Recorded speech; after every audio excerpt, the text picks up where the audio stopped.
Hello అండి, నమస్తే. నేను మీ Rajeshwari. Welcome to our channel.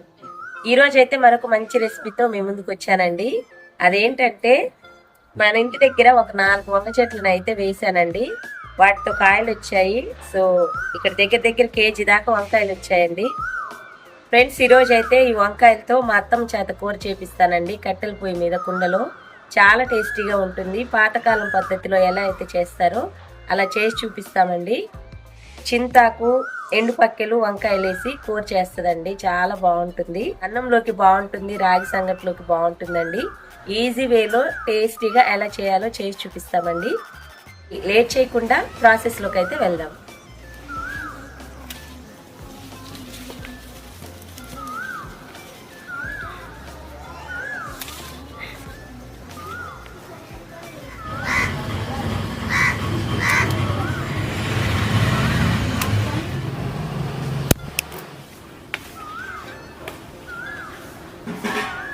చూడండి వంకాయలు ఎంత ఫ్రెష్గా ఉన్నాయో. ఈ వంకాయలు మనకి దగ్గర ఒక కేజీ దాకా వచ్చాయండి. చూస్తుంటేనే నోరు ఊరిపోతుంది కదా, చాలా ఫ్రెష్గా ఉన్నాయి. ఫ్రెండ్స్, ఇప్పుడు మా అత్తమ్మని అయితే మీ ముందుకు తీసుకొచ్చానండి. తను చాలా బాగా వంటలు చేస్తుంది. పాతకాలం పద్ధతిలో వంటలు అయితే చాలా బాగా చేస్తుంది. ఇప్పుడు కట్టెల పొయ్యి మీద కుండలో చేసి చూపిస్తుంది అనమాట. అత్తమ్మ, ఈ కూరలోకి ఏమేమి కావాలో ఒకసారి చెప్పు. ఏం కావాలా? వంకాయ, టమాటకాయ, ఎర్రగడ్డ, తాలింపు గింజలు, చింతాకు పొడి అండి. చింతాకు పొడి. ఎట్లా తయారు చేస్తారు అత్తమ్మ? ఎట్ట చెట్లు కోసుకొచ్చేది, ఎండబెట్టేది, దంచేది, ఇట్లా పొడిలా చేస్తారనమాట. దంచి ఎండబెట్టి పొడి చేస్తారు జల్లెడ బట్టి. అప్పుడు ఇట్లా పొడిలాగా వస్తుందండి. చింతపండు బదులా ఇది వేస్తారు అనమాట. చింతపండు కూడా కొంచెం వేసుకోవాలి. ఫ్రెండ్స్, ఈ చింతాకు పొడి వేస్తారంట. మళ్ళీ కొద్దిగా కూడా చింతపండు వేస్తారంట. మళ్ళీ చింతపండు ఎందుకు అత్తమ్మ? పుల్లగా ఉంటుంది కదా, అప్పుడు వేయాలి ఆకుపచ్చ కాకుండా. అంటే ఇది కొంచెం ఆకు పసరు వాసన వస్తుందని చింతపండు వేస్తారంట. ఫ్రెండ్స్, ఈ ఎండు పక్కెలండి. అత్తమ్మ, ఈ ఎలా వాళ్ళు ఒకసారి చూపించు. తలకాయ తీసేసి ఈ పొట్ట తీసేయాల. పొట్ట తీయకపోతే చేదు వస్తుంది కూర. తొలుసుకోవాలి. తొలుసుకొని తోముకొని శుభ్రంగా చేసుకొని కూర చేయాలి.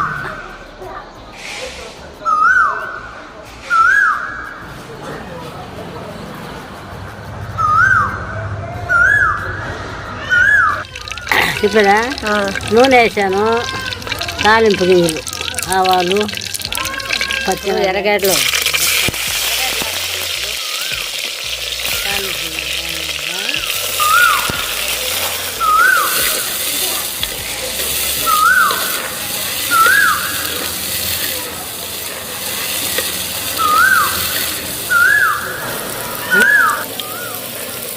కరివేపాకు వేసుకోవాలి. టమాటాలు వేసుకోండి. ఇప్పుడు ఇది వాడాలా, బాగా వాడాలి. ఇట్లా కలిపెట్టుకోవాలా. నూనె బయట మాకు అప్పుడే పక్కకి తీసేయి. సేపు వాడాలి.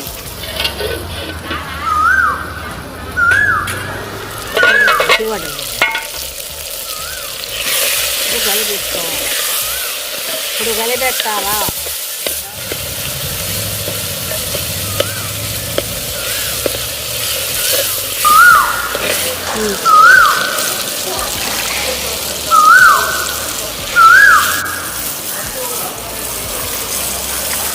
వేసుకోవాలి.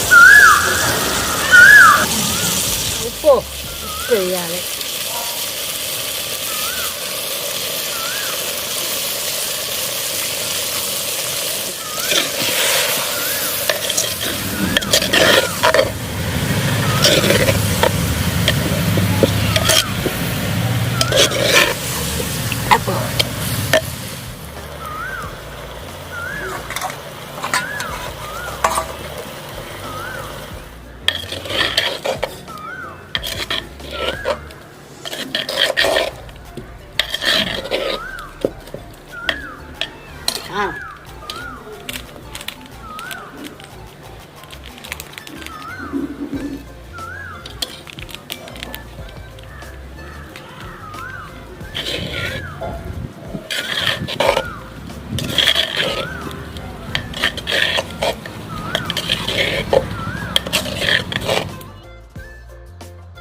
పండు చింతపండు గుజ్జు ఇప్పుడు పోస్తాను.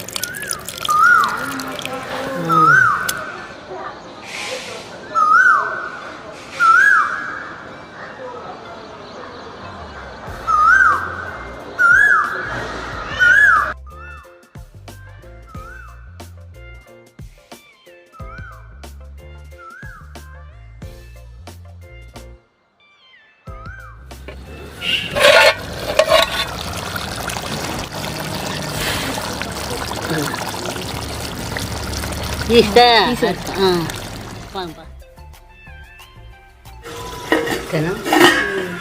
మూత పెట్టేస్తే చల్లారేకుంది బాగా గట్టిగా వస్తుంది. సో మరి ఫ్రెండ్స్ చూసారు కదా అత్తమ్మ స్టైల్లో పాతకాలం పద్ధతిలో కర్రీని ఎలా తయారు చేయాలో. ఇప్పుడైతే కూర రెడీ అయిపోయిందండి. నేను టేస్ట్ చేసి ఎలా ఉందో చెప్తాను. ఫ్రెండ్స్ ఎప్పుడైనా మనం కూర దించిన తర్వాత కూరను కలబెట్టకూడదండి. ఒక సైడ్ నుంచి కూరని ఇలా వేసుకోవాలన్నమాట.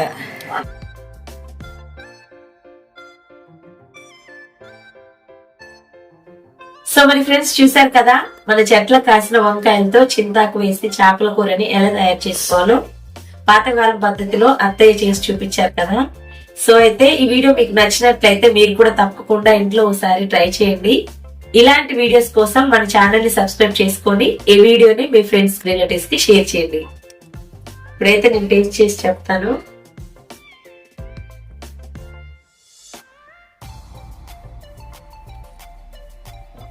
సూపర్ గా ఉందండి.